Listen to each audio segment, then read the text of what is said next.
Salut Romain, Bonjour, ça va? très bien. Bon alors c'est quoi Balloon? Alors, donc Balloon, c'est un nouvel outil de communication qui permet à tous les intervenants qui se trouvent dans un même lieu ou dans un même événement de communiquer tous ensemble en temps réel.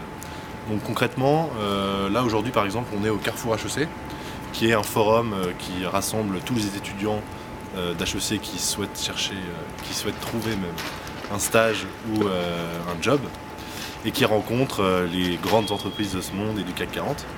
Et donc nous on intervient en plaçant des écrans un peu partout dans le forum et en permettant aux étudiants et aux entreprises de dialoguer, de poster des messages en temps réel, de laisser des questions, de faire des réponses et tout ça dans une ambiance professionnelle mais simple.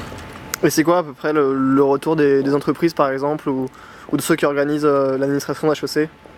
Alors l'administration d'HEC, elle était ravie de pouvoir consolider sa communauté au moment des carrefours, permettre une interaction, une innovation en même temps dans ce genre de forum qui est souvent assez cadré, assez strict.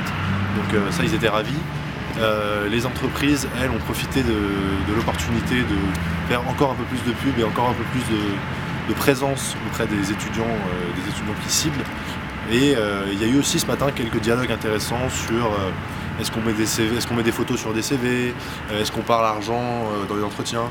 Et certains étudiants ont commencé à utiliser Balloon pour poser des questions et les entreprises ont joué le jeu et ont répondu. Donc c'était assez interactif et assez vivant, c'était très sympa. D'accord. Ok, et tu fais ça apparemment avec un mec super stylé en tant que directeur technique qui s'appelle Pierre Valade. Ouais, alors Pierre, c'est une longue histoire. En fait, c'est un mec qui a commencé sans lunettes, qui a fini avec des lunettes. C'est un mec qui a commencé en jean, qui a fini en costard. C'est vraiment une longue histoire. Mais Et Andrei, il paraît qu'il y a un Andrei dans le coup. C'est qui ce mec? Andrei, alors ça, c'est encore plus compliqué. Andrei, on a dû chercher un roumain en fait parce qu'on avait un graphiste à l'autre bout du monde qui était bon mais qui parlait que roumain. Alors on s'est dit qu'il fallait absolument un traducteur, donc on a chopé un roumain, on l'a fait travailler sur même pas le logo, sur la traduction des instructions du logo. Puis finalement, comme on avait un logement et un incubateur, il a pu dormir là, donc on l'a gardé, quoi. Est-ce que t'es mort de froid? Là je commence à trembler, mais je pense que le cadreur est encore plus mauvais que moi.